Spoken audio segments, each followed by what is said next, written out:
Alright, so in this problem, I have 2 to the power of 18 minus 1. So, to solve this problem for my solution,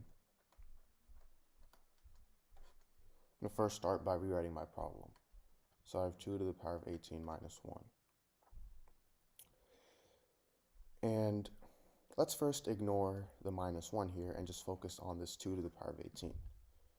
So 2 to the power of 18, this is the same thing as 2 to the power of 9 times 2. So I just wrote 18 as 9 times 2.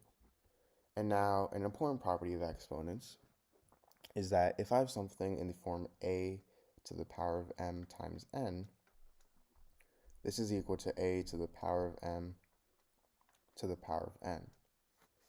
So in this case, I have 2 to the power of 9 times 2, and I can rewrite that as 2 to the power of 9 to the power of 2.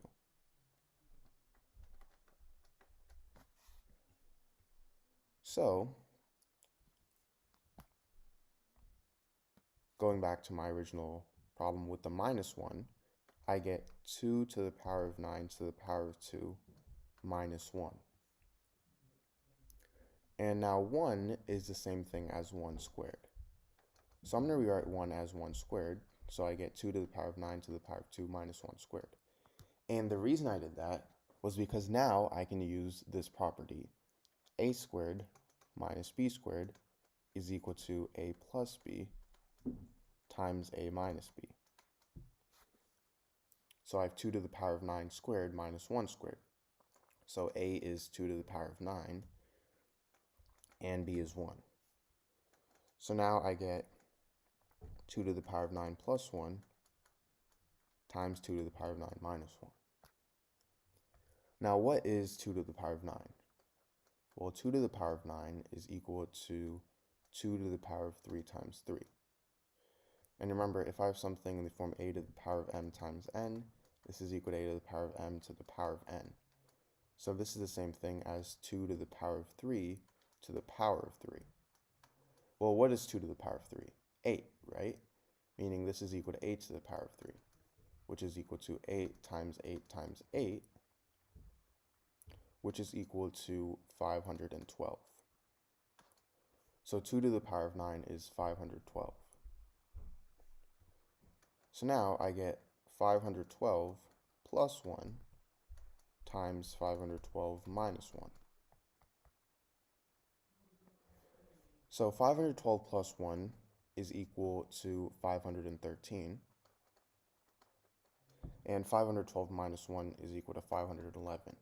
So I get 513 times 511.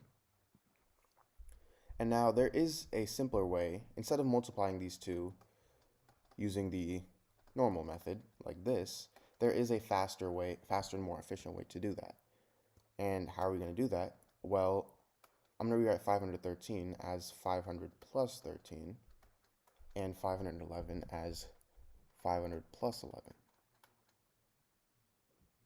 So this way, I can distribute the 500. So I get 500 times 500, which is 500 squared, plus 500 times 11, plus, now I can distribute the 13,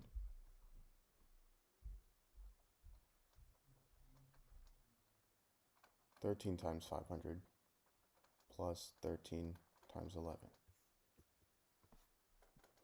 Now it's much easier to solve this. 500 squared is 250,000.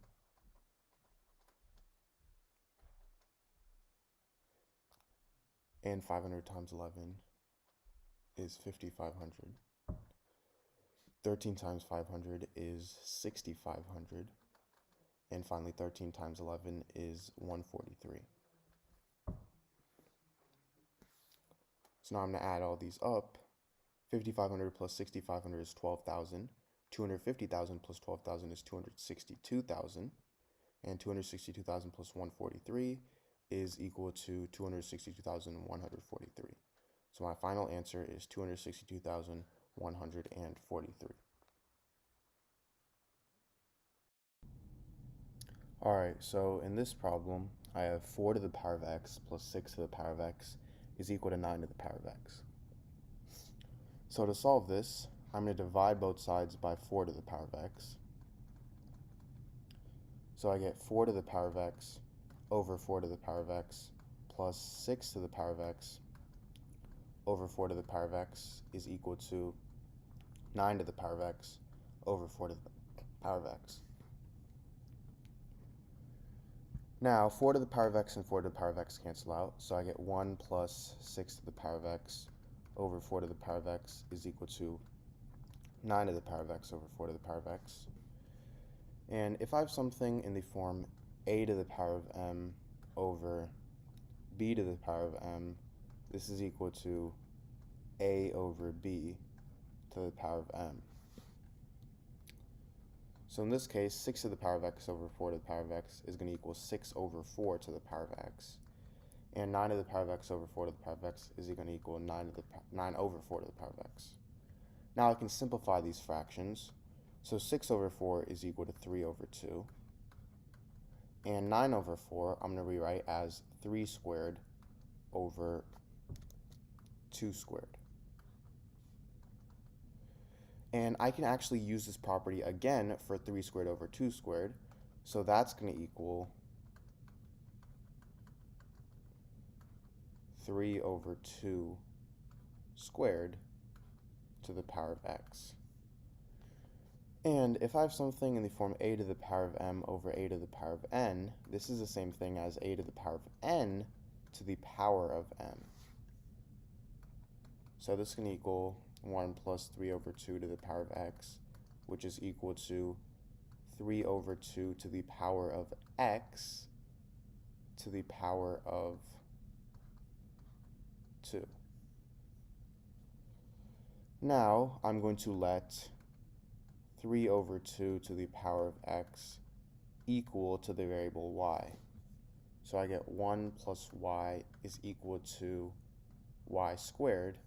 And if I subtract y minus 1 on both sides,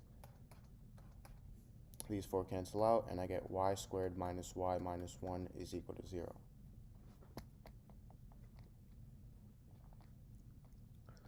Now, to solve this equation, I'm going to use the quadratic formula, which is negative b plus or minus the square root of b squared minus 4ac all over 2a. So in this case, a is 1, b is negative 1, and c is negative 1. So I get y is equal to negative of negative 1 plus or minus the square root of b squared minus 4ac. So negative 1 squared, which is 1, minus 4 times a, which is 1, times c, which is negative 1, all over 2a, so 2 times 1. Now this is equal to positive 1 plus or minus square root of 1 plus 4 over 2, which is equal to 1 plus or minus the square root of 5 over 2. So y is equal to 1 plus or minus the square root of 5 over 2. However, we're not done yet because we're not solving for y, we're solving for x. And remember how we let 3 over 2 to the power of x equal to y. So this gives me two equations. I have 3 over 2 to the power of x is equal to 1 plus the square root of 5 over 2, as well as 3 over 2 to the power of x is equal to 1 minus the square root of 5 over 2. Now to actually start, we can already cancel out one of these equations, which is the right-hand one, because 1 minus the square root of 5 is going to be a negative number, and you can't take the power of a positive number and make it equal a negative number. So this equation wouldn't even work. So the only equation I have left is 3 over 2 to the power of x is equal to 1 plus the square root of 5 over 2. And to solve this, I'm going to take the log on both sides. So I have log 3 over 2 to the power of x is equal to log 1 plus the square root of 5 over 2. So now this turns into x times log 3 over 2 is equal to log 1 plus the square root of 5 over 2. And now if I divide both sides by log 3 over 2,